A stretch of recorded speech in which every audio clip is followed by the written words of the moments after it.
ঝিনাইদহ শহরে বীরশ্রেষ্ঠ হামিদুর রহমানের ভাস্কর্য ভাঙচুরে জড়িতদের শাস্তি ও পুনর্নির্মাণের দাবি জানিয়েছে নাগরিক প্রতিনিধি দল। দুপুরে কেন্দ্রীয় বাস টার্মিনালে ভাস্কর্যে শ্রদ্ধা নিবেদন করা হয়, পরে সেখানে সংক্ষিপ্ত প্রতিবাদ সমাবেশ হয়।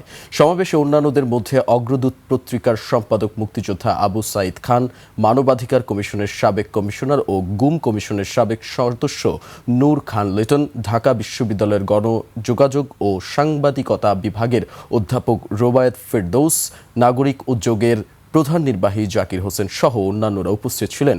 বক্তারা ঘটনায় জড়িত প্রশাসনের কর্মকর্তাদের বিরুদ্ধে আইনগত ব্যবস্থা নেয়ার দাবি জানান। 15 জুলাই বীরশ্রেষ্ঠ হামিদুর রহমানের অসমাপ্ত ভাস্কর্য ভাঙচুর করে কিছু শ্রমিক সে সময় স্থানীয় প্রশাসন বিষয়টি জানেন না বলে গণমাধ্যমে বক্তব্য দেয়। একটা কুচক্রী মহল যারা ৭১-কে মেনে নিতে পারছে না, তারা কৌশলে ৭১-এর সঙ্গে তারা ২৪শে জুলাই গণ অভ্যুত্থানকে তুলনা করার চেষ্টা করেছে। এটা এক ধরনের অপপ্রচেষ্টা। এখানে বীরশ্রেষ্ঠের ভাস্কর্য ছিল, সেইটাকেই সম্মানের সাথে রাখার বিষয়ে আমাদের কাছে ঠিক মনে হয়েছে। এইসব লোকজন, এইসব ভাস্কর্য, দুষ্কৃতিকারী লোকজন এই ভাস্কর্যটার উপর আঘাত করেছে।